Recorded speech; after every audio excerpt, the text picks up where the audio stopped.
ಬಾಕ್ಲವಾ Turkish sweet ಒಂದಿದೆಯಲ್ಲ, ಒಂದ್ಸಲ ಅಪ್ಪ ತಂದಿದ್ರು.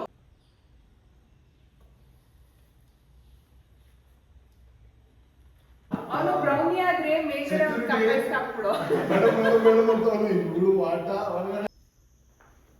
Hi friends, good evening. ನಾನಿವತ್ತು ಟರ್ಕಿಶ್ ಸ್ವೀಟು ಬಾಕ್ಲಾವಾ ಮಾಡ್ತಾಯಿದ್ದೀನಿ. ನನ್ನ ಫೇವ್ರೆಟ್ ಸ್ವೀಟ್ ಇದು. ನಾನು ಇದನ್ನು ಫಸ್ಟು ಟೇಸ್ಟ್ ಮಾಡಿದ್ದು ದುಬೈಗೆ ಹೋದಾಗ. ಅದಾದಮೇಲೆ ಇದು ನನ್ನ ಫೇವ್ರೆಟ್ ಆಗೋಯಿತು. ಅದಾದಮೇಲೆ ನಾನು ನೆಕ್ಸ್ಟು ನಮ್ಮ ಚಿಕ್ಕಪ್ಪ ಬ್ಯಾಂಗ್ಳೂರಿಂದ ಬರ್ತಾ ನನಗೆ ಸ್ವೀಟ್ ತಂದು ಕೊಟ್ಟಿದ್ರು. ಈವನ್ ಈಗ ಮೈಸೂರಲ್ಲೂ ಸಿಗುತ್ತೆ ಇದು. ತುಂಬ ದಿನದಿಂದ ಈ ಸ್ವೀಟ್ನ ಟ್ರೈ ಮಾಡಬೇಕು ಅಂದ್ಕೊತಾ ಇದ್ದೆ. ಇವತ್ತು ನನ್ನ ತಮ್ಮ ಮತ್ತು ನನ್ನ ನಾದಿನಿ ಬ್ಯಾಂಗ್ಳೂರಿಂದ ಬರ್ತಾಯಿದ್ರು. ಸೊ ನನ್ನ ತಮ್ಮ ತುಂಬ ಫುಡ್ಡಿ ಅವನು. ಅದಕ್ಕೆ ಅವನಿಗೆ ಹೊಸ ಥರ ಸ್ವೀಟ್ಸ್ನ ಮಾಡಿಕೊಡೋಣ ಅಂದ್ಬಿಟ್ಟು ಇದನ್ನು ಟ್ರೈ ಮಾಡಿದೆ. ತುಂಬ ಚೆನ್ನಾಗಿ ಬಂತು, ಎಲ್ಲರೂ ತುಂಬ ಇಷ್ಟಪಟ್ಟರು. ನಾನು ಬ್ಯಾಂಗ್ಳೂರಲ್ಲಿ ಅವ್ರ ಮನೆಗೆ ಹೋದಾಗ ಹೊಸ ಹೊಸ ರೆಸ್ಟೋರೆಂಟು ಕರ್ಕೊಂಡು ಹೋಗಿ ಹೊಸ ಫುಡ್ನೆಲ್ಲ ಟ್ರೈ ಮಾಡಿಸ್ತಾನೆ. ತಿನ್ನಿ ಅಕ್ಕ, ಇದೆಲ್ಲ ತುಂಬ ಚೆನ್ನಾಗಿರುತ್ತೆ ಇಲ್ಲಿ ಅಂತ. ನಿಮಗೆ ಗೌರವ ಕೊಟ್ಟು ಪ್ರೀತಿ ಮಾಡೋರು ಕಂಡ್ರೆ ತುಂಬ ಖುಷಿಯಾಗುತ್ತೆ. ಬನ್ನಿ ಬಾಕ್ಲಾವನ ಹೇಗೆ ಮಾಡೋದು ಅಂತ ತೋರಿಸ್ತೀನಿ. ನಾನಿಲ್ಲಿ ಸಮೋಸಾ ಶೀಟ್ ತೊಗೊಂಡಿದ್ದೀನಿ. ಇದನ್ನು ಸ್ಪ್ರಿಂಗ್ ರೋಲ್ ಶೀಟ್ ಅಂತಲೂ ಹೇಳ್ತಾರೆ. ಇದು ನಿಮಗೆ ಲಾಯಲ್ ವರ್ಲ್ಡಲ್ಲಿ ಸಿಗುತ್ತೆ. 1 ಪ್ಯಾಕೆಟಲ್ಲಿ 50 ಆರ್ 100 ಈ ಥರ ಥಿನ್ ಲೇಯರ್ ಶೀಟ್ಸ್ ಇರುತ್ತೆ ನೋಡಿ. ಈ ಥರ ಒಂದೊಂದೇ ಲೇಯರ್ ಆಗಿ ನೀವು ನಿಧಾನಕ್ಕೆ ಈ ಥರ ಸಪ್ರೇಟ್ ಮಾಡ್ಕೊಬೇಕು. ಒಂದು ಶೀಟಿಂದ ಒಂದು ಬಾಕ್ಲಾವಾ ಆಗುತ್ತೆ. ಹೇಗೆ ಮಾಡೋದು ನೋಡೋಣ.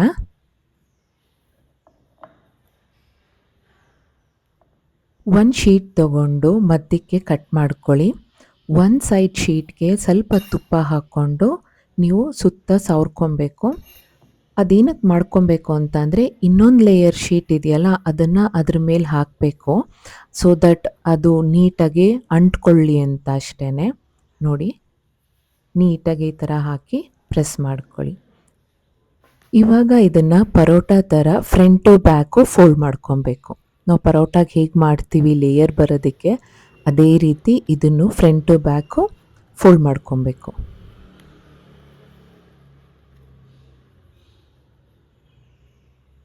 ಫುಲ್ ಈ ಥರ ಫೋಲ್ಡ್ ಮಾಡಿದ್ಮೇಲೆ ನೋಡಿ, ಮಧ್ಯಕ್ಕೆ ಈ ಥರ ಮಡಚಬೇಕು. ಮಡಚ್ಬಿಟ್ಟು ಒಂದು ಟೂತ್ ಪಿಕ್ನ ಈ ಥರ ಸಿಕ್ಸಿದ್ರೆ ಅದು ಬಿಟ್ಕೊಳ್ಳೋದಿಲ್ಲ ಮತ್ತೆ. ನೋಡಿ, ಇವಾಗ ಒಂದೊಂದೇ ಲೇಯರ್ನ ಈ ಥರ ಬಿಡಿಸ್ಕೊಳ್ಳಿ. ಆವಾಗ ಗರ್ಗರಿಯಾಗಿ ಬೇಯಬೇಕು ಅದು ಎಣ್ಣೆಲಿ ಬೇಯಿಸಿದಾಗ. ಇದೇ ರೀತಿ ಎಲ್ಲನೂ ಮಾಡ್ಕೊಳ್ಳಿ. ಇನ್ನೊಂದು ತೋರಿಸ್ತಾ ಇದ್ದೀನಿ.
ಬೇಕಲ್ಲ.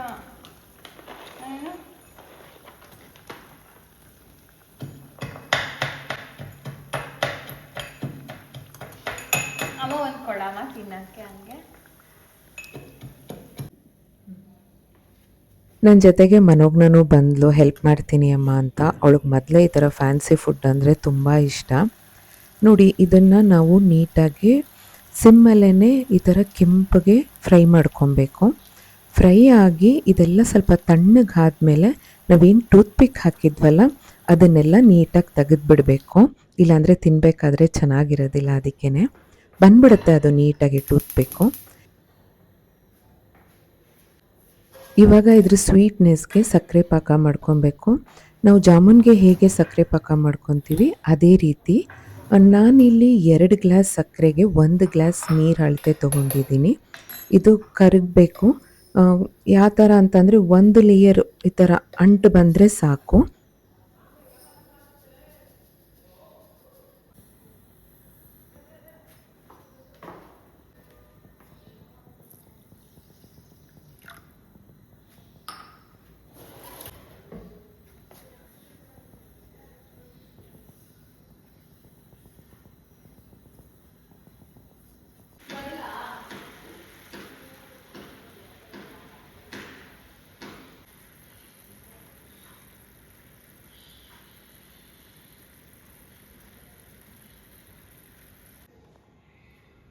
ಜಾಮೂನ್ಗೆ ಹೇಗೆ ನಾವು ಸಕ್ಕರೆ ಪಾಕ ಮಾಡ್ಕೊತೀವಿ ಅದೇ ರೀತಿ ಮಾಡಿಕೊಂಡ್ರೆ ಇದಕ್ಕೂ ಸಾಕು.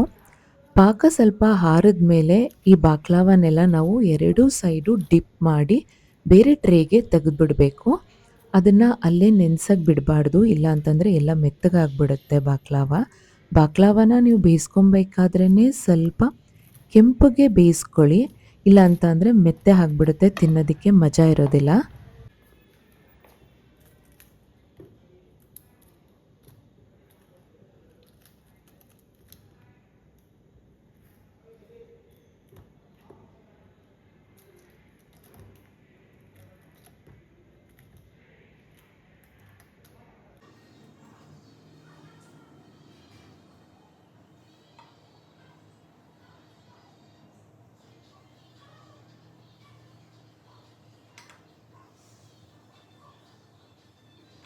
ನೋಡಿ 2 ಸೈಡು ಡಿಪ್ ಆದಮೇಲೆ ನಾನು ಎಲ್ಲನೂ ಎಕ್ಸ್ಟ್ರಾ ಸಿರಪ್ನೆಲ್ಲ ತೆಗೆದ್ಬಿಟ್ಟು ಒಂದು ಟ್ರೇಗೆ ಇಟ್ಕೊತಾ ಇದ್ದೀನಿ.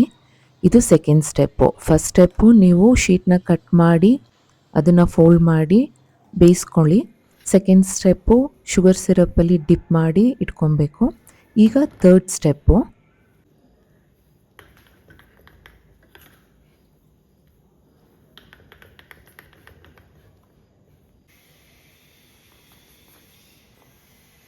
ಒಂದು ಬೌಲಷ್ಟು ಪಿಸ್ತಾನ ಪುಡಿ ಮಾಡಿಟ್ಕೊಳ್ಳಿ. ಬಾಕ್ಲಾವಾ ಅಂತ ಅಂದರೆ ಪಿಸ್ತಾ ಇರಲೇಬೇಕು.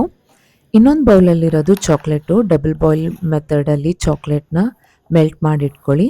ಇವಾಗ ಇದನ್ನು ಹೇಗೆ ಡೆಕೋರೇಟ್ ಮಾಡೋದು ತೋರಿಸ್ತೀನಿ ನೋಡಿ.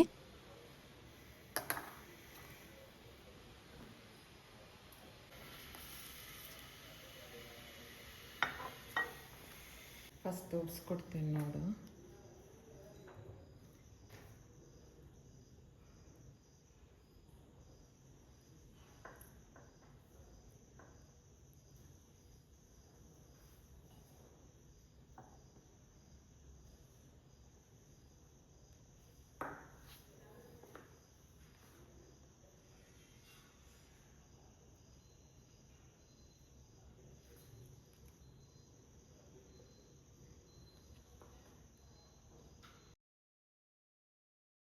ಬಾಕ್ಲಾವಾ ಎಡ್ಜ್ನ ಮೆಲ್ಟೆಡ್ ಚಾಕ್ಲೇಟ್ಗೆ ಡಿಪ್ ಮಾಡಿ ಅದನ್ನು ಮತ್ತೆ ಪಿಸ್ತಾಗೆ ಡಿಪ್ ಮಾಡಿದ್ರೆ ನೋಡಿ ಬಾಕ್ಲಾವಾ ರೆಡಿ ಆಯಿತು.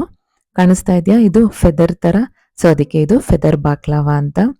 ಟ್ರೈ ಮಾಡಿ, ಐ ಆಮ್ ಶ್ಯೂರ್ ನಿಮ್ಗೆ ನಿಜವಾಗ್ಲೂ ಇಷ್ಟ ಆಗುತ್ತೆ, ಎಲ್ಲರೂ ಇಷ್ಟಪಟ್ಟರು.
ಡೆಸರ್ಟ್ ರೆಡಿ ಆಯಿತು. ಸೊ ಮೇನ್ ಕೋರ್ಸ್ಗೆ ನಾನು paneer butter malai with jeera rice ಮಾಡ್ತಾಯಿದ್ದೀನಿ. ನಾನು ಅದನ್ನು ಆಲ್ರೆಡಿ ವಿಡಿಯೋ ಹಾಕಿದ್ದೀನಿ ಆ ರೆಸಿಪಿದು. ಅದಕ್ಕೆ ನಾನಿಲ್ಲಿ ಅದನ್ನು ಶೇರ್ ಮಾಡ್ತಾ ಇಲ್ಲ, ಇಲ್ಲಾಂದರೆ ವಿಡಿಯೋ ತುಂಬ ಲೆಂತ್ ಆಗಿಬಿಡುತ್ತೆ ಅಂತ.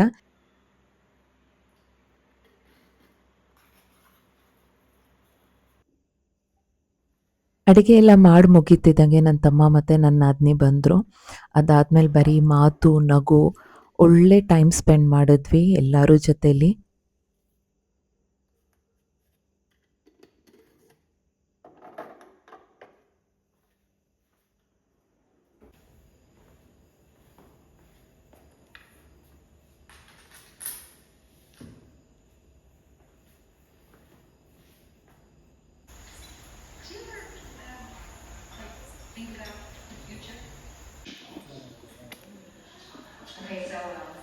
ಏನಿದೆ ಹುಷಾರಾಗೈತೆ ಅಂತ.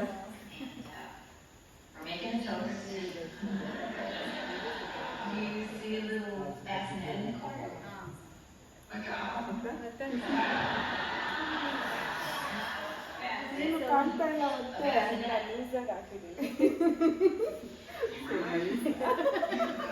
ಈಗ ಫೋರ್ತ್ ಕಂಪ್ಲೀಟ್ ಆಗಿದೆ. ನೋಡ್ತಾಳೆ.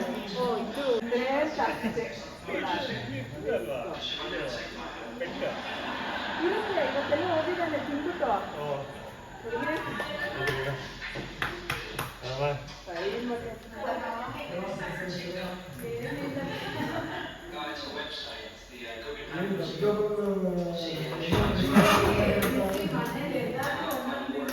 ಧಮಾಕ ಫುಲ್ ಅವ್ರ ಮನೇಲಿ ಧಮಾಕ.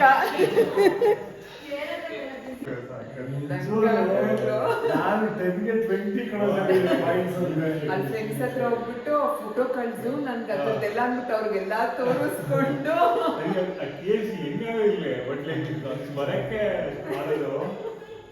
ಟ್ಯಾಲೆಂಟ್ ಮಾತ್ರ ಟೇಸ್ಟ್ ಚೆನ್ನಾಗಿದೆ.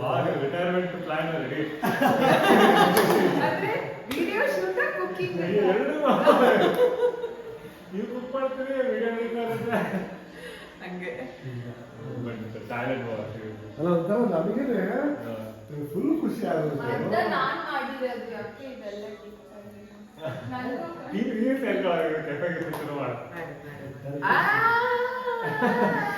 Wrong suggestion are only eating cashier ಅದ್ ಮಾಡ್ತಾಳೆ ಬೇಕಿದ್ರೆ, ಇಲ್ಲಾಂದ್ರೆ ಕಮೆಂಟ್ಸ್ ಕೊಡ್ತಾಳೆ. ಇದೊಂದ್ ಸ್ವಲ್ಪ Taste. ಬೇಕಿತ್ತಮ್ಮ, ಇನ್ನೊಂಚೂರು ಹಿಂಗ್ ಮಾಡೋಣ ಅಮ್ಮ, ಮತ್ತೆ ಮೆನ್ಯೂ ಬರೀತಾಳೆ ಬೇಕಿದ್ರೆ. ಅದ್ ಫಸ್ಟ್ ಮಾಡ್ತಾಳೆ ಆಕ್ಚುಲಿ. ಮೆನು ಡಿಸೈಡ್ ಮಾಡಿದೆ ಆಲ್ಮೋಸ್ಟ್. ಹೌದಾ? ಇದು ನಾನೇ ಮಾಡಿದ್ದು. ಇವತ್ತು ಅವಳೇ ಹೇಳಿದ್ದು, ಇದು ಒಂದ್ ಓ. ಪಾಟ್ ಮೀಲ್ ಮಾಡಿ ನೈಟ್ಗೆ, ಒಂದ್ ಪಾಟ್ ಮೀಲ್ ತರ ಮಾಡಿ ಡೆಸರ್ಟ್ ಮಾಡೋಣ. ನೀವ್ ಹೇಳಿದ್ದಲ್ಲ ಜಾಸ್ತಿ ಮಾಡ್ಬೇಡಿ ಕಷ್ಟಪಟ್ಟಿದ್ದಾರೆ. ಕಷ್ಟ ನಿನ್ನ ಬಗ್ಗೆ ಎಂಜಾಯ್. ಬಾಕ್ಲವಾ ಟರ್ಕಿಶ್ ಸ್ವೀಟ್ ಒಂದಿದೆಯಲ್ಲ, ಒಂದ್ಸಲ ಅಪ್ಪ ತಂದಿದ್ರು, ನೀನ್ ಬಂದಿರ್ಲಿಲ್ಲ, ನೀ ಚೋಟುಗೆ ಊಟಕ್ಕೆ ಕರೆದಾಗ ಅಂಕಲ್ ತಂದಿದ್ರು.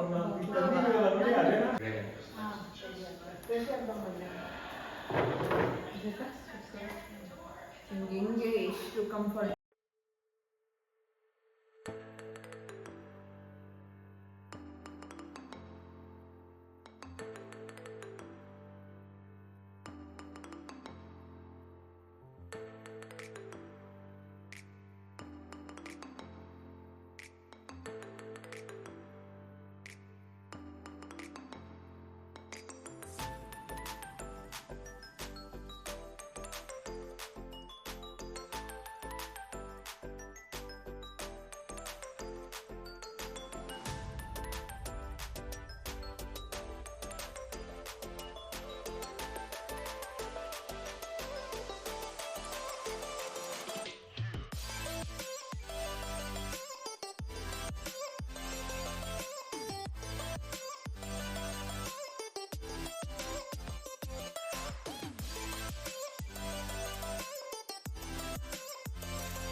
ಬೇಗ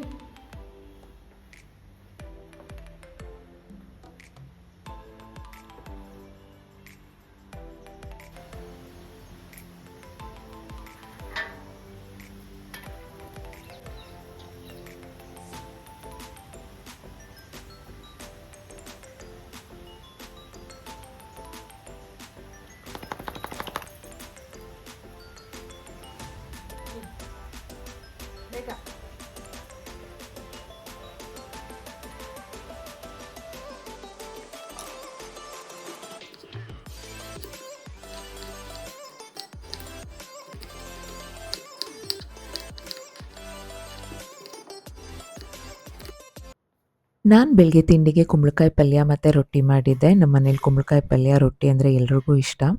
ನಾನು ಇದನ್ನು ಹೇಗೆ ಮಾಡ್ತೀನಿ ಅಂದರೆ, ಕುಕ್ಕರ್ಗೆ ಸ್ವಲ್ಪ ಎಣ್ಣೆ ಹಾಕ್ಕೊಳ್ಳಿ, ಅದಕ್ಕೆ ಸಾಸಿವೆ, ಕಡಲೆಬೇಳೆ ಮತ್ತು ಸ್ವಲ್ಪ ಹಿಂಗು, ಕರ್ಬೇವಿನ ಸೊಪ್ಪು, ಹಸಿಮೆಣಸಿನ್ಕಾಯಿ ಮತ್ತು ಈರುಳ್ಳಿ ಇಷ್ಟನ್ನು ಹಾಕಿ ಚೆನ್ನಾಗಿ ಫ್ರೈ ಮಾಡ್ಕೊಳ್ಳಿ. ಅದಾದಮೇಲೆ ಕಟ್ ಮಾಡಿಟ್ಕೊಂಡಿರೋ ಕುಂಬಳಕಾಯಿ ಹಾಕ್ಕೊಂಡು ಉಪ್ಪು ಮತ್ತು ನಾನಿಲ್ಲಿ ಬೇಳೆ ಸಾರು ಪುಡಿ ಬಳಸ್ತೀನಿ ಖಾರಕ್ಕೆ. ಒಬ್ಬೊಬ್ಬರು ಒಂದೊಂದು ಥರ ಮಾಡ್ತಾರೆ, ಒಬ್ಬರು ಡ್ರೈ ಪಲ್ಯ ಮಾಡ್ತಾರೆ ಬರೀ ಹಸಿಮೆಣಸಿನ್ಕಾಯಲ್ಲಿ. ನಾನು ರಸ ಥರ ಮಾಡ್ತೀನಿ. ಅದಾದಮೇಲೆ ಲಾಸ್ಟಲ್ಲಿ ಕಾಯಿ ತುರಿ ಮತ್ತು ಕೊತ್ತಂಬರಿ ಸೊಪ್ಪು. ಮಗ ಸೊಸೆ ನೋಡಕ್ಕೆ ಸಿಕ್ಕಿದ್ದಲ್ಲಿ ಸಿಕ್ತ ವಿಜೇತ